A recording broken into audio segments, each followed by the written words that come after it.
Қайырлы күн әріптестер, мен Димаш атындағы орта мектебі қазақ тілі мен әдебиет пәнінің мұғалімі Гүлсенова Мерке Ғалиқызы. Мен ұсынғалы отырған дидактикалық тапсырмалар жиынтығы тақырыбы оқушылардың тілдік дағдыларын дамытуға арналған жаттығулар мен тапсырмалар жинағы болып табылады. Бұл дидактикалық материалдағы мақсаты тілді үйрету, тілді үйренушіге тек дайын материалды ұсынумен шектелмесі анық. Оқытушының педагогикалық шеберлігі мен шығармашылық қабілеттерінің деңгейіне қарай шыңдалып отыруы тиіс.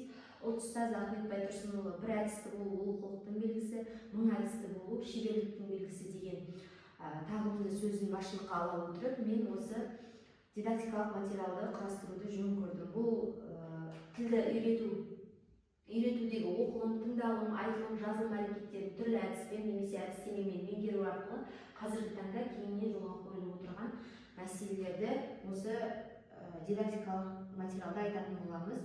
Және бұл тапсырмалар деңгейіне қарай аудиторияның кейіпкерлер танымына, ол туралы өз бетінше сипаттама бере алатындай, оқиғаны ары қарай болжай алатындай, шешім шығара алады және тілдің шырайлы мен тазалығын сақтауға, сөйлеуге, жазуға және де оқуға дағдыландыруға бағытталған.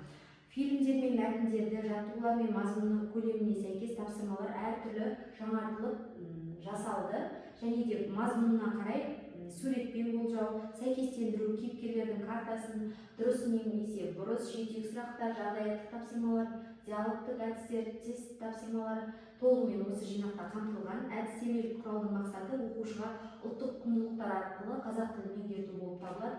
Бұл оқулықты жалғыз мектеп қабырғасында емес, сонымен бірге колледж, орталық оқытушылар үшін де бағдарламаға сәйкес жасалғандықтан нәтижелі жұмыс жасау барысында қолдануға болады.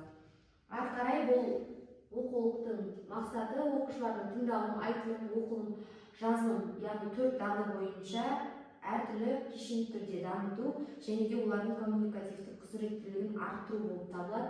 Міндеттері: бірінші, тыңдалым дағдысын дамыту бойынша түрлі мәтіндер мен аудиоматериалдарды тыңдату арқылы ақпаратты дұрыс қабылдай алу, түсіну және негізгі мазмұнын ажырату қабілеттерін жетілдіру болып табылады. Екінші, айтылым дағдысын жетілдіру барысында диалогтық, монологтық сөйлесу бағыттарына арналған тапсырмалар арқылы оқушылардың ойын еркін әрі мазмұнын ажырата білуге дағдыландырады. Үшінші, оқылым дағдысы бойынша әртүрлі жанрдағы мәтіндерді оқу арқылы оқушылардың сөздік қорын байыту және де сонымен бірге мәтіннен негізгі ойды табу, мазмұнын түсіну және өз көзқарасын білдіру дағдыларын қалыптастыру. Ал төртінші, жазылым дағдысын дамытуға арналған шығармалардың ішінде шығарма, эссе, мазмұндама жазу арқылы оқушылардың сауатты жазуына және де ойларын жазбаша жеткізуге қабілеттерін арттыруға бағытталған. Бұл оқулық жинақ 20 беттен тұрады. Бірінші бөлімі кіріспе, екінші тыңдалым бойынша дағды қалыптастыру жаттығулары, ары қарай оқылым бойынша дағды қалыптастыру жаттығулары, жазылым бойынша дағды қалыптастыру жаттығулары, айтылым бойынша дағды қалыптастыру жаттығулары және де пайдаланылған әдебиеттер сонымен бірге ескертпелер үшін арнайы беттермен толықтырылған.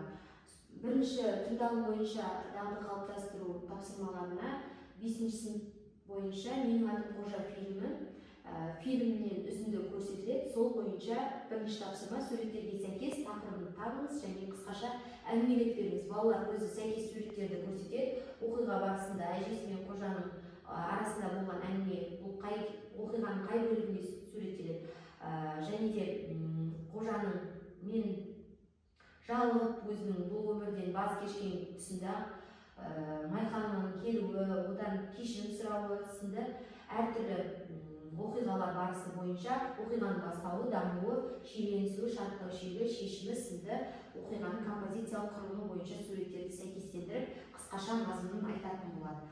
Ары қарай екінші тапсырма: үзінді бойынша тыңдалымнан тапсырманы тыңдайды және сол арқылы дұрыс диалог құрастыратын болады. Ол үшін арнайы фильмнен үзінді беріледі тыңдалым бойынша және сол арқылы Сұлтан мен Қожаның диалогын жалғастырады. Сұлтан мен Қожа арасында қандай диалог өрбіді, соны оқушы өзінің түсінігі бойынша өз сөзімен толықтырып жеткізетін болады. Ары қарай тағы да тыңдалым тапсырмасы: бұл жерде балалар дұрыс немесе бұрыс екенін, дойбы ойнағанда Жанар қателесті ме, егер дұрыс болған жағдайда дұрыс, бұрыс болған жағдайда бұрыс, яғни қай жерде дұрыс немесе қате пікірде болғанын дәлелдеп өз ойларын жазатын болады.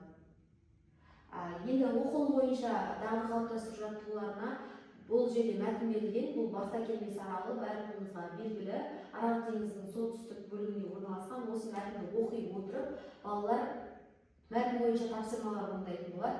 Көптіктен орнына тиісті сөзді қойыңыз. Яғни осы мәтінді қорыта отырып, функционалдық сауаттылыққа байланысты мәтінді қаншалықты игерді, сол Барса Келмес Арал теңізінің қай бөлігінде орналасқан, Арал теңізінің табаны не деп аталатындығын жан-жақты осы мәтін төңірегінде жалпылама сұрақтар қойылады. Сол сұрақтарға балалар осы мәтінді қаншалықты игергені бойынша жауап береді. Және де бұл сөздерге ең соңғы бөлігінде теңіз суының тартылып қалуына, топырағының кейбірлері тұзға айналуына байланысты түбектегі жануарлар қай қорыққа көшірілген, қай жануардың қай қорыққа көшірілген жөнінде астынан сәйкестендіріп көп нүктенің орнына қоятын болады. Осы секілді тағы да мәтін, оқылымның мәтіні, бұл жерде Қасқақұлан, яғни бұл біздің Арал теңізінің, яғни теңізінде бұрын болған арал, сол арал төңірегінде жалпылама мәтін берілген, және де бұл аралдың жиегінде жусан өскені, жыңғыл өскендігі туралы қосымша мәліметтер берілген. Сол бойынша тапсырма берілген. Сұраққа қатысты өз ойыңызды білдіріңіз. Яғни оқушы қаншалықты бұл мәтінді игерді, сол арқылы сұрақтарға жауап береді өз көзқараспен. Қасқақұланның табиғаты сізді қызықтырды ма деген секілді. Егер оқушы осы мәтін ұнаған болса, бұл мәліметтер тың мәліметтер болып табылады. Сол үшін оқушыға қызық деп осы мәтіндерді ұсынған болатынбыз. Және осы уақытқа дейін Қасқақұлан туралы естіп көрдіңіз бе? Яғни бұл мәліметтен таныс немесе таңсық екенін оқушылар өздері жеткізіп айтатын болады. Және де мәтінде кездескен таныс емес сөздер мен сөз тіркестерін жазып шығады. Ондай бірнеше сөздер бар. Сол арқылы өздері сөздікпен жұмыс жасайтын болады.